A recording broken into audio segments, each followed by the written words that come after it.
Chrétien, métalleux, dialogue.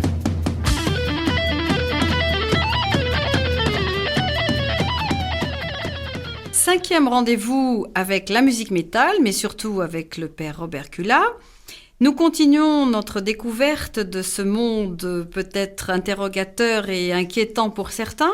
Et aujourd'hui, nous allons évoquer le tempérament des métalleux. Oui. On a évoqué durant la préparation que, premièrement, ils étaient souvent introvertis, misanthropes, mais élitistes. Oui, alors peut-être qu'avant de rentrer dans ces détails, il faut que je fasse allusion à un résultat de mon questionnaire. Oui. Justement, je leur ai posé « Comment vous considérez-vous dans la vie ?» Et donc, je leur avais mis trois réponses précochées, réaliste, optimiste, pessimiste. Et de manière très surprenante, c'est le groupe des réalistes qui est venu en premier, optimiste en deuxième et pessimiste tout à fait à la fin. Donc le fan de métal se considère comme quelqu'un de réaliste, c'est-à-dire qu'il regarde les choses en face, la société telle qu'elle est. Et il rajoute souvent, et c'est là que c'est intéressant, si je suis réaliste, je suis tenté d'être pessimiste. Bon. Alors ensuite, vous m'avez posé une question par rapport à l'élitisme, à la misanthropie, etc. Là, je dirais que il y a deux. Après, je reviendrai dessus. Il y a deux. On peut dire il y a deux types de tempéraments métalleux. Il y a en effet ceux qui vont être dans le métal extrême, ce qu'on appelle le métal extrême. Je pense en particulier au black metal, au doom metal. Ce sont des jeunes qui vont avoir tendance en effet à cultiver un certain élitisme, un certain sentiment de supériorité par rapport à la masse, comme ils disent, qui vont être souvent misanthropes, qui vont avoir un regard assez dur sur le monde et sur la société. Et puis, à l'opposé, j'allais dire, il y a toute une frange dans le métal qui va être plutôt du côté du heavy, du thrash metal, où c'est des jeunes, au contraire, qui vont aimer se rassembler en grand nombre, de manière festive, etc. Voilà les deux tempéraments. Alors, évoquons un peu plus la première tranche, donc un peu introverti et misanthrope et élitiste. Ces mots vont assez bien ensemble, oui. mais pourquoi ? En fait, ils ont un jugement sur la société tellement négatif, et en particulier, on parle là des sociétés dites développées, de type occidental, donc avec la surabondance de biens, le gaspillage, enfin tout ce que nous connaissons. Et donc pour eux, la société de consommation est vraiment, j'allais dire, le sommet de la décadence. Voilà, pour le dire d'une manière très, très rude. Et ils vont trouver un espèce de refuge à la fois esthétique, culturel et intellectuel dans ce culte qu'ils vouent à la musique, parce que pour eux la musique c'est vraiment plus qu'un divertissement, c'est toute leur vie, c'est quelque chose de religieux quelque part, on y reviendra.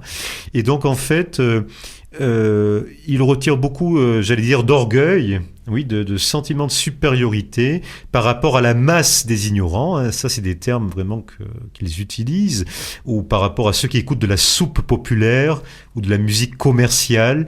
Voilà, le fait d'écouter une musique underground, c'est-à-dire peu connue, peu commercialisée, leur donne ce sentiment de supériorité, ce sentiment d'appartenir à une élite, de ceux qui savent. Alors avant d'écouter un petit exemple dont vous évoquerez le titre après, une toute petite parenthèse, quand vous avez dit donc le rejet de la société de consommation, vous m'aviez aussi évoqué cette toute petite chose, mais que nous n'allons pas développer, que la musique métal finalement n'est pas connue sur le continent africain. Oui, alors ça c'est l'aspect géographique. Oui. Si vous voulez, faut savoir que le métal est vraiment une musique qui touche toute la planète.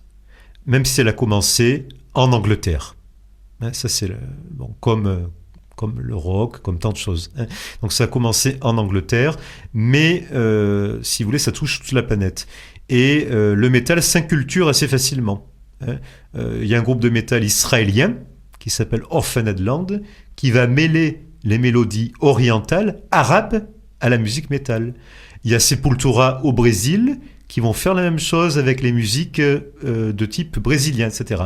Et donc, en effet, le seul continent qui n'adopte pas le métal, c'est vraiment l'Afrique noire. Alors ça, pourquoi? Ce serait intéressant Alors à cela sonder. pourrait peut-être avoir rapport justement au fait que la société de consommation n'est pas encore... oui, ça c'est sûr que eux, ils ne sont pas dans la surabondance et dans le gaspillage, c'est sûr. Donc les jeunes Africains n'ont pas à critiquer ce qu'ils vivent. Alors, bon, c'est une point déduction d'interrogation, et une ça, voilà, interrogation. vraiment, je ne veux pas m'avancer parce que je n'ai pas étudié le Mais sujet. c'est quand même intéressant. Voilà, tout à fait.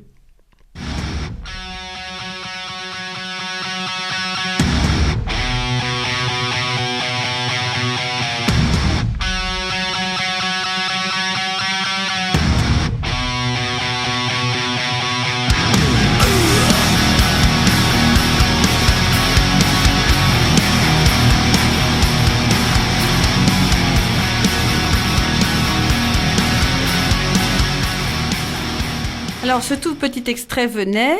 Trop court, d'un groupe de black metal suédois qui s'appelle Shining. Alors, faut savoir que le leader de ce groupe, qui s'appelle Crawford, est un homme extrêmement controversé parce que il pratique sur scène, lors de tous ses concerts, l'automutilation. Donc, il se fait mal, il se scarifie. Donc, bon, alors là, on a affaire à quelqu'un, soit qui souffre, qui est en grande souffrance, soit qui est dérangé psychologiquement, ça, après je sais pas. Mais en tout cas, c'est fréquent dans le milieu extrême du métal d'avoir des personnalités un peu dérangeantes de ce type-là. Et en même temps, ça me fait penser... dans l'histoire de l'art, de manière plus large, je ne parle pas que de la musique, on peut penser à la peinture par exemple, dans l'histoire de l'art, de voir que finalement des gens qu'on a considérés comme fous, parce qu'ils avaient en effet des attitudes psychiatriquement qui pouvaient faire penser à la folie, comment en même temps ces gens ont pu être des génies dans l'art. Donc c'est pas contradictoire. On peut penser à Van Gogh. Tout simplement. Absolument. Donc là, cet exemple musical était pour illustrer donc ces introvertis, ces misanthropes et ceux qui se considèrent comme l'élite. Qui aiment le black metal. Voilà. Ouais. Arrivons à la deuxième catégorie, donc ceux qui sont sociables et festifs. Oui, alors là, comme je le disais, ça va être des jeunes qui vont adorer se retrouver dans des grands festivals métal. Bon, en France, le plus grand festival métal, autant parler de celui qui est chez nous, c'est le Hellfest, fête de l'enfer, qui se trouve à Clisson, près de Nantes, et qui rassemble 60 000 métalleux, pas seulement français, mais du monde entier. Et là, pendant 3 jours, c'est la fête, dans tous les sens du terme. Donc voilà, on boit pas mal de bière, on est avec des copains, on écoute de la musique, on rigole. Voilà, c'est une ambiance vraiment bon enfant, très sympa, où tout le monde finalement communique très facilement avec tout le monde, même si on se connaît pas. Si on est tous fans de métal, finalement, on est tous frères. Il y a aussi ce sentiment d'une fraternité. Donc on reviendra lors d'une émission un petit peu plus tard sur ce phénomène qui finalement, là aussi, fait peur aux parents. Dans quel sens ? Je veux dire justement ces grands rassemblements, parce qu'il y en a qui sont... On ne peut pas comparer quand même ce festival, même s'il porte un nom lugubre. Oui. Est-ce qu'on ne peut pas quand même le comparer au rêve party ? Alors justement, voilà, si vous voulez, si on est franc et honnête, alors je n'ai rien contre les fans de techno, soyons clairs dès le début. Oui. Mais je pense qu'il y a plus de danger, par exemple au niveau des drogues. Oui. C'est très clair. Dans le phénomène des rave parties, que dans un festival de métal. La drogue n'est pas quelque chose de très présent ou de beaucoup plus présent dans le métal qu'ailleurs. Oui, à la limite, la drogue serait la musique elle-même. Oui, voilà, on peut le dire comme ça. On pourrait le dire ainsi. Si on a une vision négative de la chose. Oui, voilà. Mais je veux dire, parce que c'est aussi important pour les parents qui nous écoutent, on le fait aussi à ce niveau-là. Donc, parce que c'est vrai que le nom choisi pour le festival est terrible.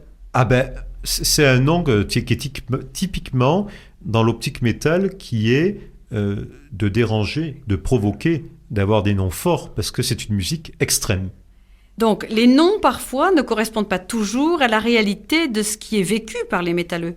Non, mais ça, on y reviendra, je pense, lorsque nous parlerons du satanisme. Voilà. Mais c'est vrai qu'il y a toute une part de provocation et le raisonnement dit de manière brève, si notre musique elle est extrême, il faut que les noms soient dérangeants.